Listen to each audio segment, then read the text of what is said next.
Once again, good morning. I trust that you are well. I trust that you are still staying safe. I trust that you are aware that you are still supposed to be indoors at home and that lockdown stage 5 continues till the end of April.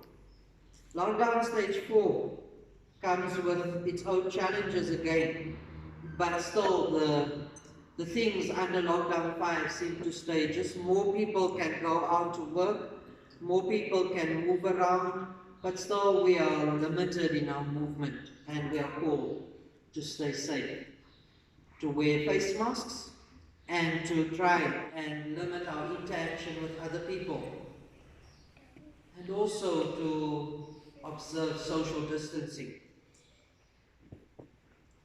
So with all this happening, we can safely say that we are in uncertain times. We don't know what is truly expected of us. We don't know what is going to happen. We don't know. And somehow, Luke 24:13 to 35 speaks to us in the situation we find ourselves in. Many years ago, actually in 2005, Shireen and I attended a bereavement support training workshop. I'm going to eat. Somehow, the reading from Luke and all this coronavirus input had me remembering the bereavement support workshop. One of the things we were taught is that there are stages of grief. The Kubler-Ross grief curve identifies 5 stages of grief, saying that firstly, there's the stage called shock and denial. Secondly, there's a stage called anger. Third, there's depression. And fourth, there's bargaining. And fifth, there's acceptance. So shock and denial, anger, depression, bargaining, and acceptance. Also, the course reminded us that if we want to effectively deal with grief, we need to move through these 5 stages of grief. Reminded us that grief is messy business. Grief is hard work. And the very worst grief that one can experience is your own grief. Also, grief is not done alone. If you want to deal with your grief, it's not done all by yourself. So Luke tells us that 2 of Jesus' followers were going from Jerusalem to Emmaus. They were sad.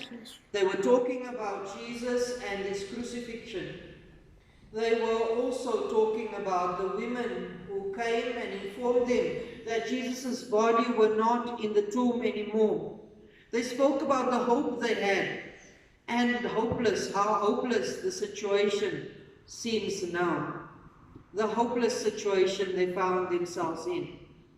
They were probably dealing with the first 3 stages of grief. They were in a state of shock and asking questions like why? Why Jesus? Why now? They were angry with the Jewish leaders and they were frustrated. They were depressed and they felt hopeless. Corona, COVID-19, lockdown, financial insecurity, health insecurity, food insecurity can have us in that same state these disciples were in. We too can be in shock. How did we come to this point so quickly?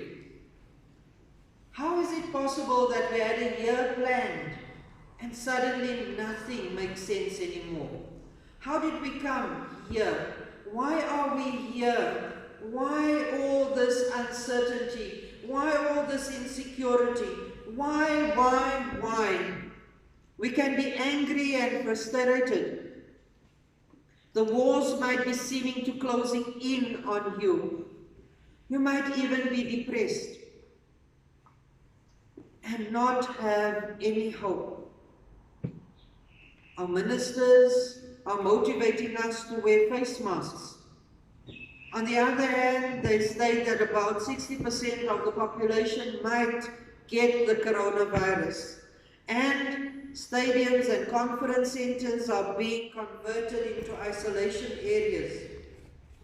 All this may have you worrying and moving into a very dark, depressing, hopeless place. And like these disciples on the road to Emmaus, things may just seem so bad. But let's keep on looking at these traveling disciples. Jesus meets them on the road to Emmaus. He comes and he puts everything into perspective. He comes and he makes sense of it all, but they do not recognize him. As you and I travel on this uncertain road, as you and I travel in this uncertain times, let us know that Jesus meets us in that uncertainty. Jesus meets you and me in the storm. He comes and he walks with you and I. He is with us. Jesus is with us. Like the disciples, you and I may not recognize him, but he is here with us. He is here with you and me. The disciples invited Jesus to stay with them. And as Jesus breaks the bread, they recognize him, and all the heaviness, the darkness, the tiredness disappears. And they rush back to Jerusalem to tell the other disciples. In our darkness, in our difficulties, in our hard times, let us stay close to Jesus. With Jesus, we find hope. With Jesus, darkness is turned to light. With Jesus, heaviness is turned into joy. Tiredness disappears, and we can continue walking on. Let us hear the psalmist in Psalm 116, verses 1 and 2. And I'm reading from the Good News Bible. The psalmist writes, I love the Lord because he hears me. He listens to my praise. He listens to me every time I call to him. The psalmist says that God is the God who listens to him. And he loves God because he knows God hears him.